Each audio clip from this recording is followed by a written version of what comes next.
15 जून 2020ला गलवान व्हॅलीत भारत आणि चायनाचे सैन्य एकमेकांना हाताने, दगडाने, काठ्याने मारतानाचे व्हिडिओ सोशल मीडियावर तुम्ही अनेकदा पाहिलेच असतील. पण त्यानंतर फक्त 3 महिन्यांनी म्हणजे 31 ऑगस्ट 2020च्या रात्री चीनचे 4 रणगाडे व त्यासोबत इन्फेंट्री भारताच्या बॉर्डर जवळ येताना दिसत होती. आता ही माहिती लष्कर प्रमुखांना लगेच देण्यात आली. त्यांनी लगेच रक्षा मंत्री राजनाथ सिंह, अजित डोवाल, CDS बिपिन रावत, एस जयशंकर यांना कॉन्टॅक्ट केले. त्यांनी चीनकडून होत असणारे सर्व मूव्हमेंट्स त्यांना सांगितल्या आणि त्यांना एकच प्रश्न विचारला की मी आता काय करू, मला ऑर्डर्स काय आहेत. त्यावेळी राजनाथ सिंह यांनी सांगितलं की मी PMOC बोलून परत कॉल बॅक करतो. अर्धा तास उलटून जातो पण परत कॉल येतच नाही. तिकडे चीनचे रणगाडे फक्त काही मीटर्सवर आले होते. शेवटी नरवाने स्वतः निर्णय घेतात.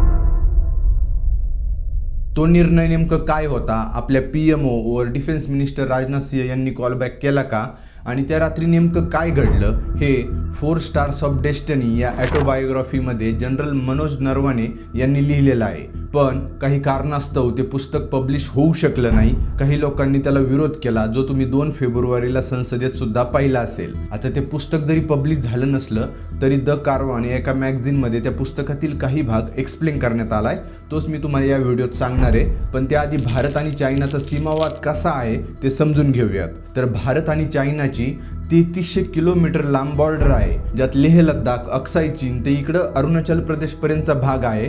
पण जसं भारत आणि पाकिस्तानवर ॲक्च्युअल बॉर्डर आहे किंवा तारेचे कंपाऊंड आहेत किंवा लाईन ऑफ कंट्रोल ठरलेली आहे, तसं भारत आणि चायना बॉर्डरवर काहीच नाही आहे. त्यामुळे नॉर्थ इंडिया कुठं सुरू होतो आणि ईस्टर्न चायना कुठे संपतो याबद्दल फिक्स असं काहीच नाही आहे. ना काही मॅप्स येतं ना काही डॉक्युमेंट्स येतं. आता एवढे 2 मोठमोठाले देश असून ते स्वतःची बॉर्डर ठरवू शकत नाहीत असं कसं काय होऊ शकतं?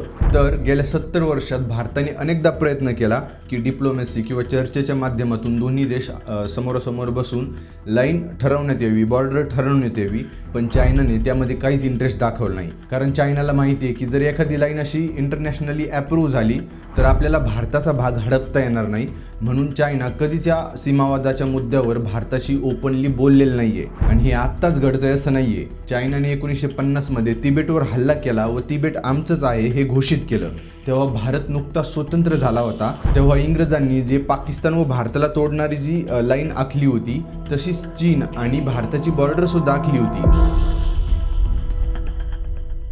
पण चीनच्या माओ झेडॉंग यांनी त्या लाईनला मांडण्यास नकार दिला होता. आणि त्याच्यानंतर काही वर्षांनी म्हणजे 1962 मध्ये याच सीमावादावरून भारत आणि चायना युद्ध झालं. तेव्हा भारताला या युद्धामध्ये हार मानावी लागली होती आणि अक्साई चीन व अरुणाचल प्रदेशमधील मोठा भूभाग सुद्धा चायनीज मिलिटरीने घेतला होता. पण वाटाघाटी व चर्चेच्या माध्यमातून आपण तो एरिया परत मिळवला आणि चायनीज मिलिटरी मागं हटली. आता त्याच्यानंतर परत काही वर्ष शांततेत गेले.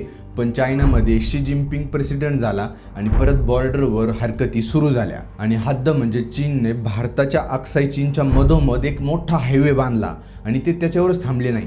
त्यांनी संपूर्ण बॉर्डरच्या जवळ अनेक गावं बसवली आणि त्याच्यामध्ये नागरिक कमी आणि चीनचे सैनिक जास्त होते. आता याच्या प्रतिउत्तरात भारताने सुद्धा BROच्या मदतीने सीमेवरती मोठमोठाले हायवेज बांधण्यास सुरुवात केली. आता हा टाइम पिरियड 2015च्या नंतरचा आहे. म्हणजे नरेंद्र मोदी हे भारताचे पंतप्रधान आहेत आणि तेव्हा दोन्ही देश जगाला असं दाखवत होते की बॉर्डरवर सगळं अलबेल आहे. पण ग्राउंडवरती मात्र परिस्थिती बिकट होत चालली होती.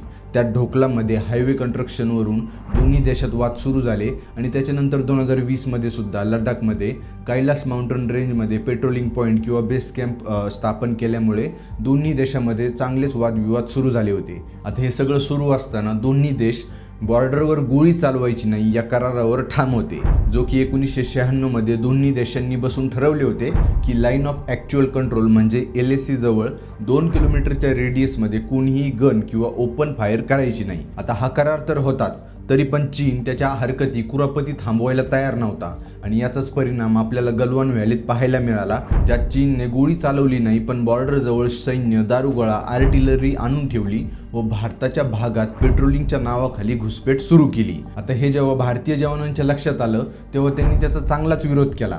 पण करार असल्यामुळे कुणीही गोळी चालवली नाही. फक्त लाथाबुक्क्याने किंवा काठ्याने, दगडाने एकमेकांना मारण्यास सुरुवात झाली व त्या दिवशी भारताचे 20 जवान शहीद झाले व चीनच्या म्हणण्यानुसार त्यांचे 4.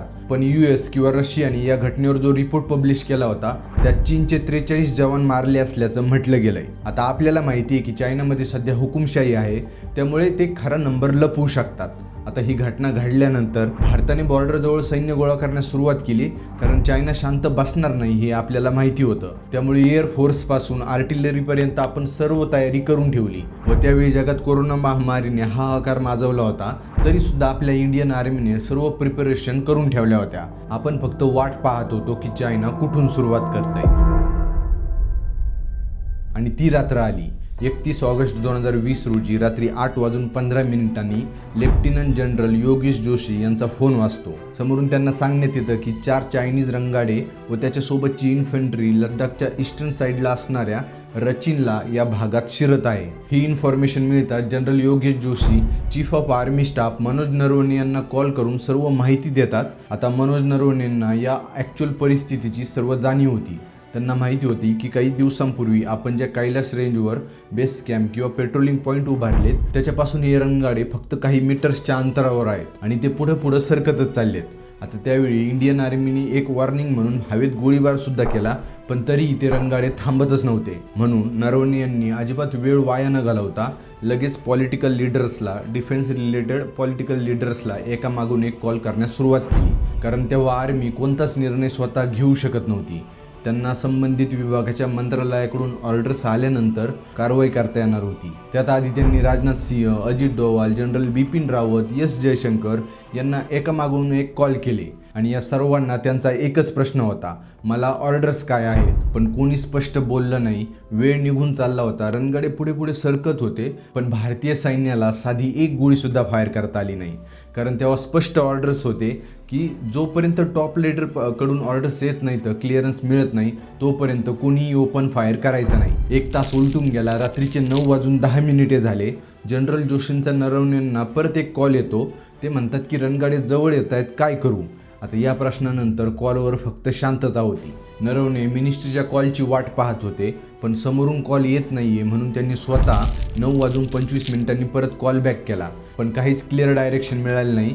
पुन्हा कॉल बॅक करतो म्हणून फोन ठेवण्यात आला. पण तेवढ्यात जनरल जोशींचा नरवणे यांना परत एक कॉल येतो आणि चायनीज कमांडरकडून एक मेसेज आल्याचं सांगतात. त्यात तो चायनीज कमांडर म्हणतो की आपण परिस्थिती चिघळण्याआधी दोन्ही साईडनी या मूवमेंट थांबवूयात आणि उद्या सकाळी 9:30 वाजता लोकल कमांडरची एक मीटिंग ठेवूयात. आता हा मेसेज ऐकून नरवणे यांना थोडा आराम मिळतो, कारण त्यांना माहिती होतं की यावेळी म्हणजे कोरोनाच्या परिस्थितीमध्ये भारताला हे युद्ध परवडणार नव्हतं. त्यांनी लगेच घडलेली परिस्थिती मिनिस्ट्रीला सांगितली, पण त्यानंतर फक्त 10 मिनिटांनी ते चायनीज टँक परत भारताच्या बॉर्डरजवळ यायला लागले.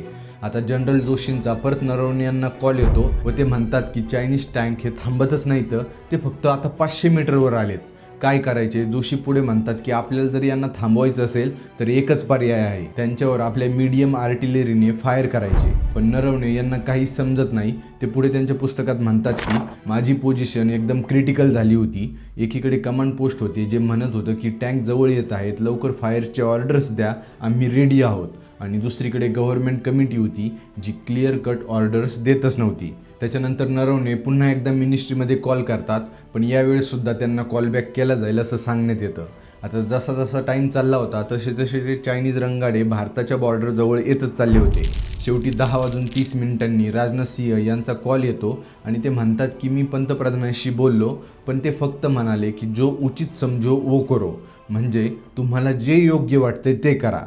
फोन कट होतो. आता नरवणे यांना काहीच समजत नाही, कारण ते म्हणतात की नरेंद्र मोदी यांना संपूर्ण ब्रीफ देऊन सुद्धा त्यांनी डिसिजन घेण्याऐवजी तुम्हाला जे वाटतंय ते करा असं म्हणून जबाबदारी झटकली होती. त्यामुळे ते म्हणतात की I had been handed a hot potato, म्हणजे खाता पण येईना आणि फेकता पण येईना. पण तरीही त्यांनी JKचा मॅप समोर घेतला आणि आत्ता जर युद्ध झाले तर काय होईल याच्या हजारो शक्यता त्यांच्या डोक्यात येऊन गेल्या. कोणता देश आपल्या बाजूने येईल, कोण स्पेअर सप्लाय करेल याची चिंता त्यांना वाटायला लागली. आता त्यांचे 100% बरोबर आहे, कारण कोणत्याही देशाला युद्ध करायचे की नाही हा डिसिजन आर्मीचा नसतोच. हा डिसिजन प्युअरली सरकार चालवणाऱ्या प्रमुखाचा म्हणजे PM किंवा राष्ट्राध्यक्षाचा असतो. आणि इथून मागेही जेव्हा अटल बिहारी वाजपेयी यांनी कारगिलचा निर्णय घेतला होता तेव्हा त्यांनी संपूर्ण कॅबिनेट समोर बसून हा निर्णय घेतला होता आणि त्याच्या आधी इंदिरा गांधींनी सुद्धा संपूर्ण मंत्र्यांसोबत बोलून किंवा स्वतः डिसिजन घेतला होता, पण PM मोदींनी त्या दिवशी डिसिजन न घेऊन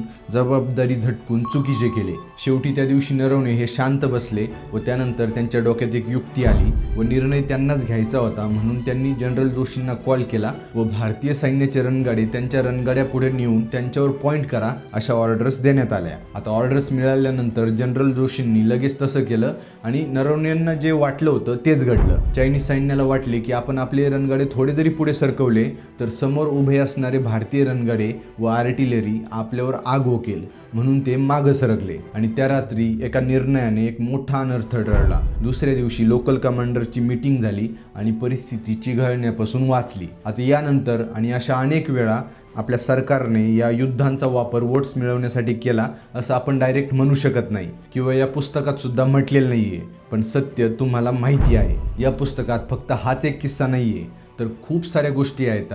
जसं की आपल्या टॉप लिडरच्या एका स्टेटमेंटमुळे आपल्या इंडियन आर्मीला आपण पेट्रोल करत असलेल्या किंवा आपल्या बेस कॅम्प जे स्थापित केले होते तिथून मागे हटावे लागले. पण ते पुस्तक प्रकाशित झाले नसल्यामुळे संसदेत तर कोणी याबद्दल बोलू शकत नाही, पण बाहेर पण कुठेच कोणीच या पुस्तकाबद्दल बोलू शकत नाही व नॅशनल सिक्युरिटी किंवा इंटरनल मॅटरचे कारण देऊन या गोष्टी लपवण्याचा प्रयत्न केला जातो. पण यामागे सत्य दुसरंच काहीतरी असतं, हे मात्र 100% खरं आहे.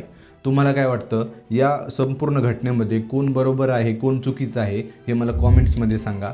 आणि माहिती आवडली असेल तर लाईक शेअर सबस्क्राईब करा. मला इंस्टाग्राम व फेसबुकवर फॉलोसुद्धा नक्की करा. चला भेटूयात पुढील व्हिडिओमध्ये. धन्यवाद.